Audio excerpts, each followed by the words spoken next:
Siyaphila nathi mabakhonto inkosi. Amen. Siyabulela ukuba nevumile uba kunye nathi ngale mini yanamhlanje. Inkosi nisikelele. Over to you. Mandibulise mamkhe. Ngomzalwane uZondani apha eZeleni kwaMxhalanga. Amen. Kwelabandla lase JT Ahos Memorial Congregation. Phansi ke kwale Presbytery yase-Amathole. Amen. Mamkhe kweli lizwi sewulifundile. Ndibulele kakhulu ngenyebe engakanana enisiphe yona. Kule ncwadi kaYobhi isahluko se-16 ngevesi ye-19. Nangoku yabona lisemazulwini ngqina lami. Ondivumelayo usezindaweni eziphezulu. Masithandaze. Amen. Bawethu ingcwele isenzo sethi Jesu Kristu. Amen. UThixo onenceba engazange iphele. Siyathandaza mzali siza phambi kobuso bakho. Sithiliwe ilizwi Nkosi, thetha ke Nkosi nabakhonzi bakho. Uthoba umoya wakho ingcwele phezu kwabo Nkosi besezawungqina besezalishumayela izwi lakho. Ukuze Nkosi elungileyo kuphile nabangaphandle kwezwi lakho. Basondele simakade sezulu. Siyathandaza ke wena njengoThixo lakutshila izwi lakho simakade sezulu nawe masikuve. Yiba nathi ke mzali njengoko nje siqhubeka lelizwi. Ube nguThixo uhlale Nkosi uhleli emphefumulweni yethu ukuze Nkosi abo Nkosi bakude amadinga akho simakade sezulu babuyele Nkosi ezwini lakho Nkosi ngenxa yokuthwala izwi lakho kwethu FM. Wena wedwa ube nguThixo bakhanyisele ngoku nangona phakade. Amen. Amen. Mamkhe kule vesi nangoku yabona lisemazulwini ngqina lami. Ondivumelayo usezindaweni eziphezulu. Ingwevu yase-Utsi le mamkhe. Usiyami. Utata owayemoyika kakhulu uThixo. Usiyami. Utata ongazange wamona uThixo. Kodwa noko kunjalo zafika izibetho. Yanga ngumuntu lo oqalekisiweyo nguThixo kodwa noko kungenjalo. Ngokuba ibiyindoda ibimhlonela uThixo. Sele ezobhala lamazwi nje kusukela entweni phezu kokuba ekuba enabantwana bakhe. Kodwa kuyo yonke lonto leyo wahlukana nabantwana bakhe ngesiquphe. Usiyami. Uthi mamkhe umbhali walencwadi uthi kakufika omnye wabakhonzi bakhe ufika sesithi kuye belihleli kunye nabantwana bakho kodwa kwafika isivunguvungu somoya suke sababulala bonke kwasheka mna ndedwa ukuba ndizokuxelela esalindeleyo mamkhe kufika omnye wesigaba sake sithi besisezindle sisalusa impahla yakho emfutshane kodwa kwafika amadoda ezoyivuthuza impahla yakho emfutshane ayithimba kodwa kwasiyeka mna ndedwa ukuba ndizokuxelela kuzo zonke ke zozivunguvungu nezo zinto uYobhi azifumeleyo kodwa akamsola nokumsola uThixo suke wakhulula ingubo yakhe wayikhulula ingubo yakhe wathi ndeza ndize ezwini kusekuseni okokuba ndingephumi nanto ngenxa yokuba uYobhi ebeyazi okokuba akazumsola nakanye uThixo akazange amsola uYobhi uThixo ngenxa yesimo wayejongene naso zange amsola uYobhi uThixo kwinkquthelo nezakhwitha wedibana nazo mveka athi unkosikazi wakhe uYobhi unyamezele ntoni nakulo Thixo ungasuka umlahle nje lo Thixo ufike kube kanje kodwa noko kunjalo mamkhe uYobhi wathi kunkosikazi wathatha njengesidengekazi thula wena uthetha njengesidengekazi ngokuba uyayazi uYobhi okokuba uThixo unenjongo ezithini ngaye kokuba uThixo umlungiselela nto yanga ngenye imini uthetha amazwi athethwa nguDavide ulungiselela isithebe kodwa kwaba bangezeli bam uyithembisa ngewani intloko yam noko nje uYobhi uthetha la mazwi nje nangoku uyabona lisemazulwini ngqina lam ondivumelayo usezindaweni eziphezulu wathetha nje wenje uYobhi ewathetha la mazwi wathetha enokholo elawasingqina lakhe yena okokuba nguThixo elawasingqina lakho okokuba lizamthethelela elawasingqina lakho okokuba akanalo ingqina akanalo elona nithemba elona themba lakhe nguThixo phezulu, nguThixo yedwa ongumncedi wakhe. Othanda umkhulu wasekhaya nguye kuphela ongumncedi wami. Ngakho bengingasafuni umbi, injalo yakho iyakwanela.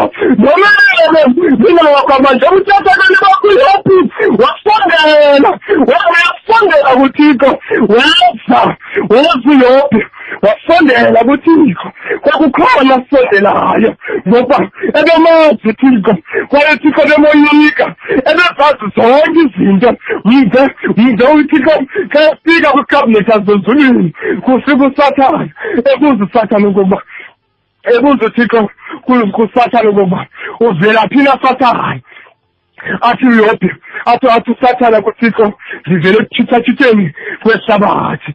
Abuza uThixo ukuba umgalile kusini na umkhwenzi wami uyophi, umgalile kusini na umkhwenzi wami uyophi. Wathi aphinda uSathane, wathi ingxaki yakho Thixo umniyeli uyophi. Akukho lula longoku okokuba ndimfumane umniyeli uyophi. Kakakuzimika nje uyophi, sikhangele okokuba uzawubuye esathetha ngawe na. Kodwa noko kunjalo mamkheyi wamnika mani uThixo, wamnika uThixo wathi mthathe, kodwa intweni uziyazi, ungawuchukumisi umphefumulo wakhe, ungawuchukumisi umphefumulo wakhe. Wadlala ngayo uSathane uyophi, wadlala ngayo uSathane uyophi, wadlala ngayo wamfoka amathumba ukusuka ezwaneni ukuyoma ekhakhalini. Mamkheyi uyophi esiba amathumba wazukazwini ingubo zakhe wahlala ethuthwini. Akamsoli uThixo namkheyi, akamsoli uThixo ngokubuya mazi umhlawuleli wakhe uhleli engokuphela uyawusukemela phezu kwethuli lomhlaba. Nangoku uyabona lisemazulwini ngena lami olivumelayo usezindaweni eziphezulu. Sinelongqina-ke mamkheyi, elongqina labanokuyona kenyimini esithi nathi mvala kaThixo othanda isifiso salo sehlabathi. Nathi mvala kaThixo lelongqina elisetha ngalo, lelongqina mamkheyi, elongqina elagandayo, lelaqela mina lagandayo laqhuba ngefongo langasemva liyathathela izizalo zethu. Lelongqina mamkheyi kwabuzayo ezulwini ngoba zawuthuma bani nezantsi emhlabeni ngenxa yokwingqina yona nizazi lesiphilo mabona yinye ezantsi emhlabeni.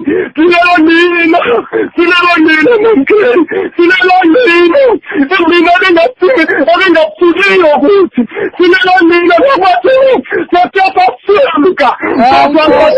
ayisuki kuthi sinelongqina mamkheyi, sinelongqina noba ngoku umntu omtsha zingavela izivunguvungu, noba ngoku umntu omtsha angavela amayelene ngawe, noba ngoku umntu omtsha uSathane angadlala ngempilo yakho, kodwa hlala usazi uvumele indoda nabazali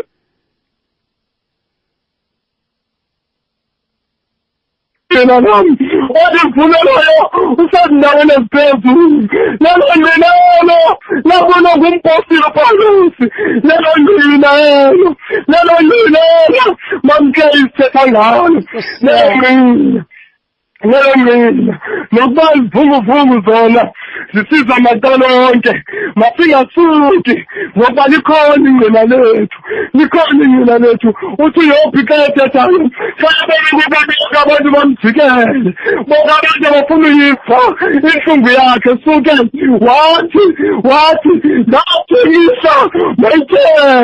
ndathengisa mayithethe ngoba kaloku akhona nje ufuna ukuyiva into ethetha nje ngoba yena wayemninayo nje ngoba yamatheko kodwa wathi yena isa mayithethe. Nangoku uyabona sisemazulwini mina nami odivumelayo usemnaweni eziphezulu lapho uvuma ingoma lapho uvuma ingoma usekulapho Nkosi yokubonayo nakubhika sithebeni sakho Nkosi nakubongalela kuYesu uphela ngokubuthatha kabani sinele mina mamkheni sinele mina athi ngokuphela ongumncedi wami ngokuphela athi gqitha msini isikhumbuzo sigqitha kuzisini isikhumbuzo sigqitha msini isikhumbuzo kokuthanda lona nisahleli nawe Nkosi woba uselapha ulilanga kwalekhakha lami unguvuma longoma uyodwa uthi nangoku uyabona nisemazulwini mina lami ondivumelayo usezindaweni eziphezulu sithembele mina mamkheli ayikho enye lesithembileyo manje ayikho enye lesithembileyo nokusathana edala ngempilo yabantu abatsha nokusathana esivunguvunguza nokusathana esilinga kodwa siyayazi okumhlawulela uhleli engokuphela uyawusukela phezu kwethuli lomhlaba ingenguye kumbi sinelo nina ke mamkheli sinelo mina indlela ethembekileyo indlela lokuPawulosi ngenye mina esendleleni esiya phambi kwenkundla sinelo nina elangenza indoda mamkheli kuhlawavulela indawo zentolongo atobona ndoda ukuba awulile amakhamandela yasuka yakhandela le ndoda yafuna ukuzibulala kodwa vele indoda yasingazibulali kuba sikho sonke sinele mina mamkheli ingqina lisiyelayo nombathele sikude namadinga kaThixo sinele mina mamkheli sinele mina ubunina bethu ngenina siyayazi ukuba uyedwa wasifelayo uyedwa owamayo phezu kwentaba yoKhalvari uyedwa wasithethelelayo ukuze sibe ngaba abantu baphilayo nje namhlanje sathethelelwa sahlanjwa thina sahlanjwa entabeni yeKhalvari zafika usizolo zethu mamkheli uthi omunye umuntu kayebhala kanti indoda isenyuka intaba yoKhalvari yakubela madoda kodwa yabuza okokuba wabisa omunye umuntu okokuba yanile mikhoso kwezatala lakho legasi yamanzi mandihlanjulule nangoku uyabona nisemazulwini mina nami ondivumelayo usendaweni eziphezulu Thixo wezuko uThixo wothanda makasikelele ukushiyela kwezilalo wekunangona phakathe Amen. Mandibulele mzalwane uZondani, inkosi kusikelele mntakwethu, inkosi kakhulu. Siyabulela mama. Thank you sir. Siyabulela mama. Wow. Uyekela umzalwane uZondani from Uniting Presbyterian Church in Southern Africa. Siyabulela ilizwe inkosi kelibekile. Nkosi. Reverend Komfai sithi phefumulela Thixo wethu. Izwi lethu likuyincwadi kaYobhi chapter 16. Verse number 19. Nkosi nalelo ngini. Kusabela.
Dihlale Kuni on True FM like no one else.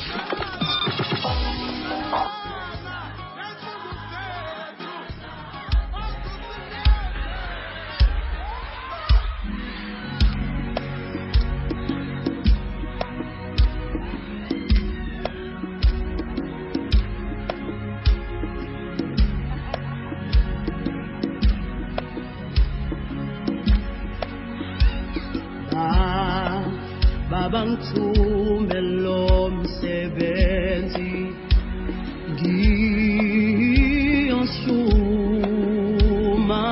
ngiyoshumayeli bangeli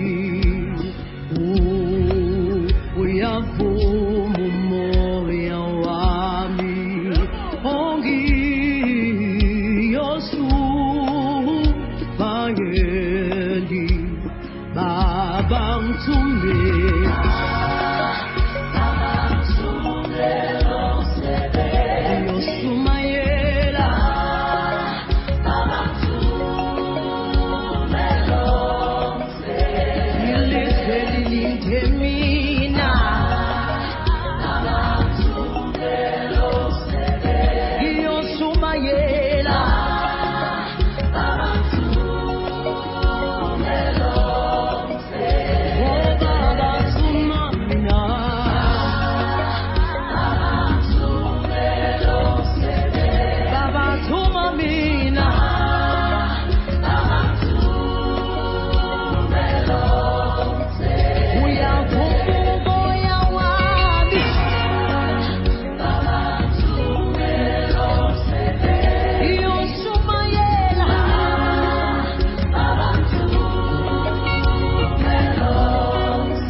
K, uhlala Kuni, mina Dihlale Kuni, Mondays to Thursdays, 7 to 10 p.m.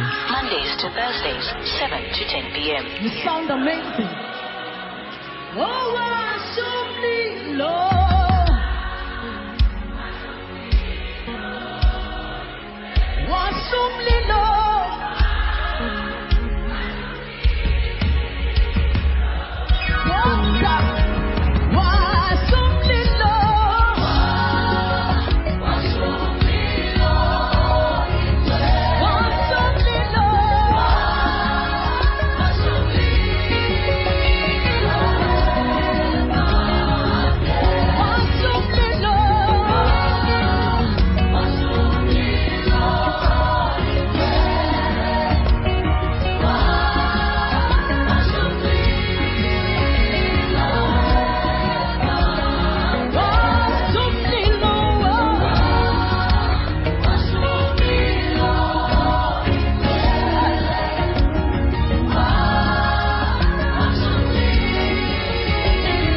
Nkosi, xa sowufikile umoya wevangeli, umlilo wevangeli, ubuze phaa kuyo Yeremiya uthi your word is like fire shut up in my bones.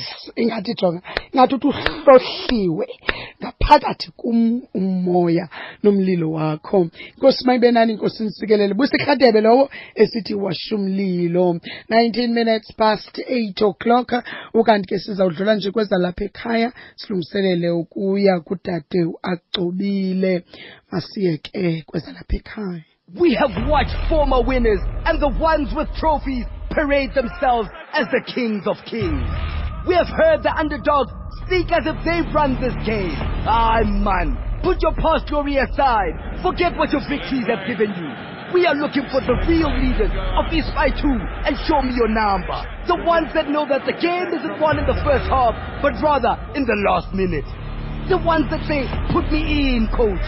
The ones that fight with every bone in their body.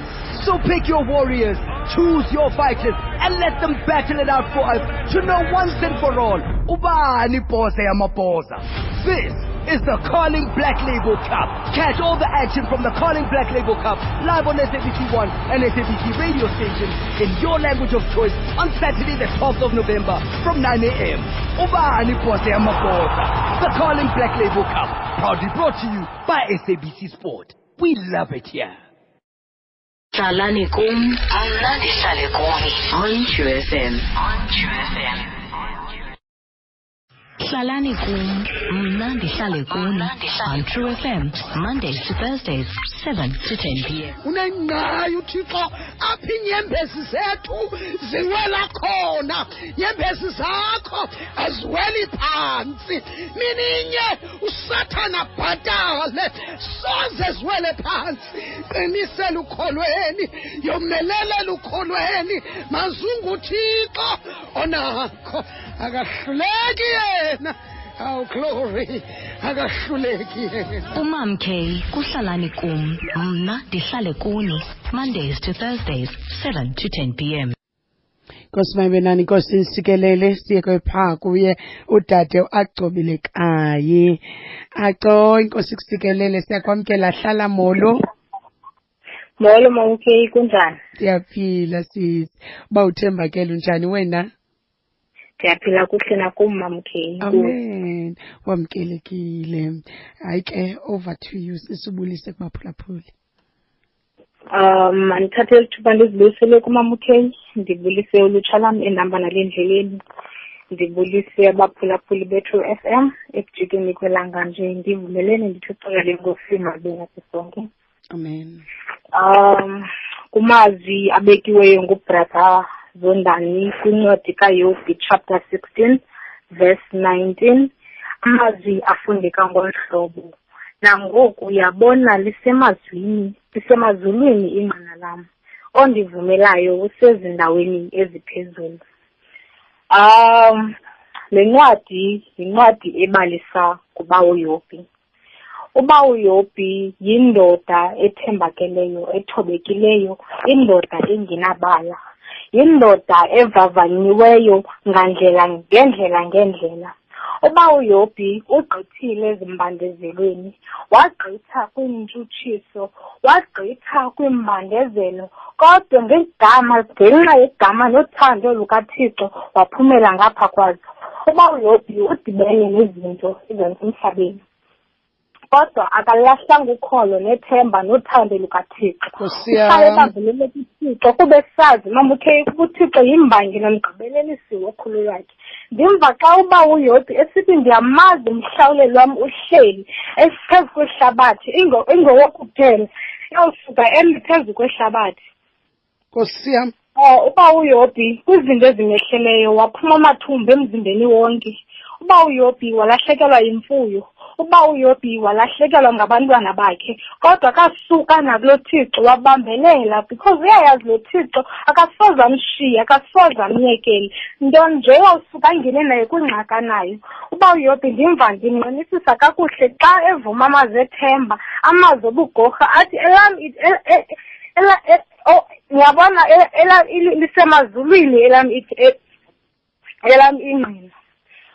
engqineleni lakhe labonwa nguYohane ngenye imini phezu kwentaba phezu komlambo weYordani kumathafa aseBhathabhara athi nantsi imvana kaThixo ethwala isusi isono sehlabathi athi lo mvana ngumathaba yakhawuleza athi yinto ethetha ilizwi layo elihlabalasele phakathi komongo nethambo mamukheyi athi ilizwi linamandla ilizwi lawo isimitho emikhulu yemisedare athi lo Thixo ulathixo wakhe wafika ngenye imini uPawulos noSilas utolongweni athi ngenye imini wangena nabedikweni lomlilo uThixo because uThixo nje ke bamukheyi uThixo othi xa ungene engxakini angene kunye nawe because wangena noPawulos noSilas edikweni lomlilo wazibonakalisa indoda yesini bantu abatsha ndifuna ukuthi masibambelele kulo Thixo singawathuthelisethu kwimbali nomgqibelelisi wokholo lwethu kuba kaloku yena usikhathalele kwaye uThixo zangasithembisa ubomi obulula kodwa wasithembisa ukusikhathalela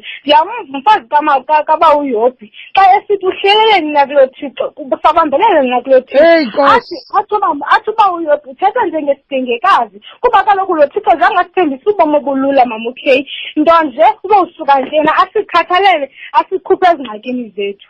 Yes Lord. Ngoba kuthi ningalahli ithemba nihlale nisazi uThixo ukhona njengembangi nomgqibelelisi wokholo lwethu koko uvelami phezu kothuli lehlabathi ngoYesu Kristu Nkosi yethu Nkosi mamukheyi.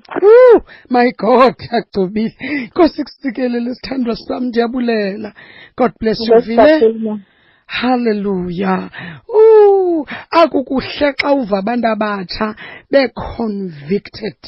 Njembe ithetha lento uyithethe ne-conviction. Njembe ithetha lento uyithetha uyayiva indivelaphi. Oh my Lord. God bless you. Jesu lilidwala. Ulidwala lapha kade.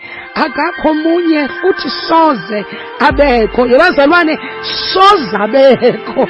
Hey, jonga soze abekho. Mininye uyibona ba akakho afana naye futhi akasoze abekho.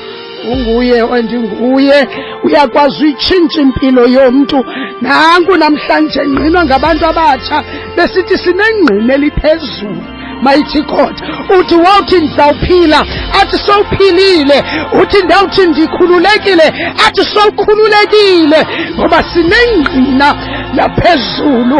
Uthi ngoku sowusithi ndiwufunela umsebenzi athi sowukhona ulivuliwe isango ngoba sinengqina laphezulu. Oh my God. Jesu lidwala dwala laphakade. Akakho munye sozabekho. Gama lenkosi malidunyiswe, gama lenkosi malibongwe. When 6 minutes bethile insimbi yesibhozo siyakwamkela kule nkonzo. Uhleli nomamkheyi hlala nikumna nihlale khona sikwinkonzo yolutsha ungayindawo sizawungena kweli lizwi sivale iBhayibhile. God bless you.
and share your testimonies on 060-584-2833. Kosimayibelani Nkosi nisikelele siyabulela kuyo Lusthanda Petra xa esithi Jesu ulidwala laphakade akakho onjengawe sozaphinda bekho ofana nawe. Kosimayibelani Nkosi nisikelele siyabulela kanti ke ngoku sizaya kuzo ivoice notes zethu. Iyabona nangoku lisemazolweni ngqona lamazwi athethwa ingwevu yase-Otse uYobhi Msasasa mamamkhe futhi athethwa ngumuntu oyithembileyo noyiqondayo naqinisekileyo ngayo lento ayithethayo. Nangoku lisemazulwini ngqina ongqinelayo usendaweni eziphezulu. Ngiyabulisa mamkhe nabaphulaphuli bonke egameni likaYesu Kristu waseNazaretha. Enyanisweni umuntu xa ethetha into ayiphilayo uyevakala, nomuntu othetha into ayivebe ithetha abantu uyevakala. Nkosi yami. Ya, ngoko ke uYobhi indoda enkulu ungena ezingxakini kakhulu, njengokuba silazi ibali lakhe lilandwa kakhulu, ibali likaYobhi, ibali lakhe uYobhi. Kodwa ebesaziwa nguThixo, ngoba into ebalulekileyo umsasazi nabaphulaphuli kubunqenelwa nguThixo, unqenelwe ezulwini. Uthe ngenye imini uSathane ephambi kwakhe uThixo efuna uYobhi lo eyocela uYobhi. Uthi ke uYobhi uThixo xa ephendula ngoYobhi uthi umqalile nomkhonzi wam uYobhi ngoba indoda egqibeleleyo, unqenelwe ezulwini. Kufuneka baphulaphuli bethu umuntu anqenelwe ezulwini. Ihambo yakho kunyathelo kwakho kunganqinwa nje kodwa kunqinwe ezulwini, kwaziwe ezulwini, ngoba eyona nto singayo bubomi obungaphakade nokwaziwa nguThixo. Ngapha kwengcwaba siyedlula. Kubalulekile ukuthi umuntu anqinelwe ezulwini. So njalo ke uYobhi eqinisekile ngalamazwi, indoda apha ehlelwe izinto kodwa ayona nangolwimi lwayo. Uthi umbhali ayona nangolwimi lwayo nangomlomo wayo yahlala kuThixo yathembeka. Natso ke ngoba nalento yokuthenjwa saziwe ngabantu, sinqinele kakhulu ngabantu. Ingxaki because uyakunqinela umuntu namhlanje akufake ezulwini athi uyakholwa mhle ufanele angene, ngomso uthi ubeke wakholwa phi. Ujongeni luphi ukholo lwakhe xa esenza into ezinje. Masinqinelwe ezulwini, uThixo angqine ngenene. Yabona lisemazulwini ngqina lam. Masibonge msasazi nabaphulaphuli ngokabaleni lo. Inkosi, amen. Muloma mkhe uthetha nosinayo. Last week mama kuncedi kaMark besisithi Jesus is able. Gogo sithi sinengqina lisemazulwini ondivumelayo usezindaweni eziphezulu. Therefore nantoni na endithi ndiyicele ngalilizwi lakhe, ngegama lakhe, for he is able, konke ndicelileyo undenzele. Uhamba nami kakuhle mama. Nganga uThixo njalo angahlala esenza ukuthi imiyalezo yakhe ndive and ibe nendawo yayo efanelekileyo ngaphakathi kum. Inkosi ngenkqubo yakho mzali. Hallelujah. Apho ngoku siyakhona siya ekuyivaleni leBhayibhile, sayivalelwa nguye udade uMila. kanti ke ukhumbule sakuba naye umfundisi uMthunzi Namba after 9 o'clock. God bless you. Manxeba akho aliyezayo alabeli bansi ngqongqoshe wezulu ukuphila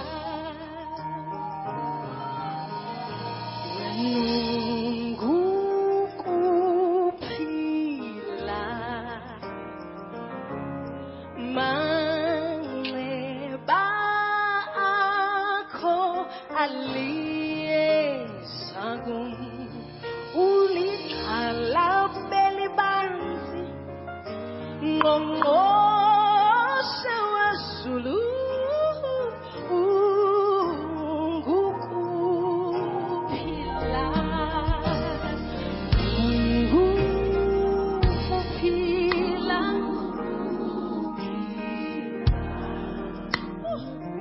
manxeba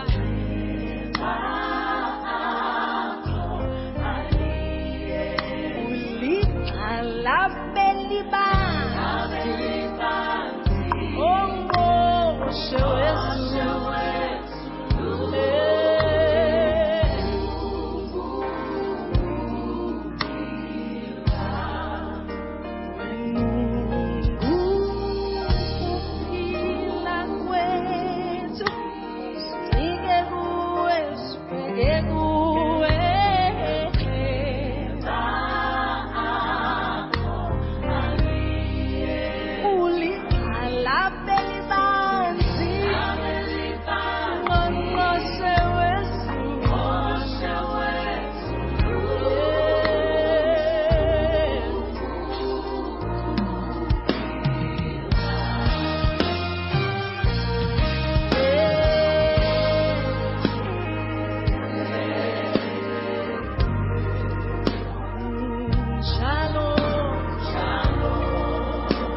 There's nobody else like our God. There's nobody. Xoli Mcwango lowo esithi ungukuphila. Oh, what a blessing. 15 minutes usinkoko sifike kwintsimbi yesithoba. Ngoku xa sifikela kwelo mzuzu sifikela kwixesha lako ukuvala leBhayibhile. Masize ke kuye udade uMila Kozongo yena ke oza kusifalela leBhayibhile. Nditshilo ke ndathi lonke ulutsha luvela lithethe apha namhlanje luvela phaa Uniting Presbyterian Church in Southern Africa. Mila hlala molo. Hello Milas. Molo mamke. Njani sithandwa sami? Siyaphila kuhle Nkosi. Uba uyasinceda kunjani kuwe mama? Ndiyaphila uba uthembakele. Nkosi nguvumba kunye nathi tonight. Nkosi kusikelele, over to you. Nkosi kakhulu mama. Mandithathe lithuba ndibulise kuwe mamke neproducer zakho, ndibulise kubaphulaphuli abamameleyo ekhaya. Fellowship ndiphansi kwayo. Ndibulise kubazalwane, ndibulise nake wonke umuntu omaziyo nolivayo ilizwi lam. Ndisithi alize liche liphele. Amen. Amen. Phansi esihloko ndaba esithi intetho yesine kaYobi kumqolo ka-19 ofundeka ngohlobo. Nangoku siyabona lisemazulwini ingqina lam, ondivumelayo isezindaweni eziphezulu. Ize ithi ke mamke ngesiNgesi, even now my witness is in heaven, my advocate is on high. Elilizwi lenkosi siyambulela uThixo ngalo. Ndiza kuthetha mamke iipoints zibe ntathu ndahlukane nale vesi. Kodwa ndifuna nje sithilekelwe leli lizwi xa silifunda phaa kwincwadi yesiNgesi okanye kwiBhayibhile yesiNgesi. Ndifuna ze siqaphele into ezintathu azithilayo apho uYobi. Thila witness, which is ingqina. Thila i-heaven. Heaven ke mamke, it is Holy Spirit xa ifika kuthi. Izothila the advocate mamke. Uthe ondivumelayo usezindaweni eziphezulu. Livela ngokweligama mamke ondivumelayo njengomthetheleli, meaning that the advocate. Amen. uYobi apha mamke uphendula kwincoko bebe nayo uElifasi noDimani after bebemnika amazwi okumkhonsola. Akathethi into zininzi mamke, uyayibona le ngxokolwa kuyo, kodwa uthi kubo ndifuna ze siqaphele into zintathu xa ndilapha. Remember kokokuba kwazintetho kaYobi ekumane kube kwiimpendulo kaThixo. Wokuthi kubo ndiza kunibonisa okokuba uThixo beseyitshilile le ndlela yokokubana ezintweni zonke sinomthetheleli. We have an advocate. Uthi point number 1, it is the point of departure. Amen. Point number 2, we are dealing with journey. Kulapho kuvela khona the heavens, meaning that the Holy Spirit. Uthi point number 3, Elifasi noDimani ndiniyeke, kuvela the destination. Kuvela advocate, kuvela umthetheleli mamke. Aqhubeke ke uJobi ngale process mamke. Esithi kamna ngisipike ngiselugcinweni likaThixo. Uthi uJobi ngoba bana andifuni nikhathazeke, kodwa eyona nto ngifuna ukunithilekela yona into yokubana kukho lamakhasi mabini, kukho elikaThixo kukho elikaSathana. Andinaxhala lelikaThixo ngobulapha eqaleni kwam. Elifuna okokuba ndibe nexhala lelikaSathana, but my focus is not gonna be there. uthi ningandiconsola nizixelele okokubana le ngxaki kuyavuleka kuyo.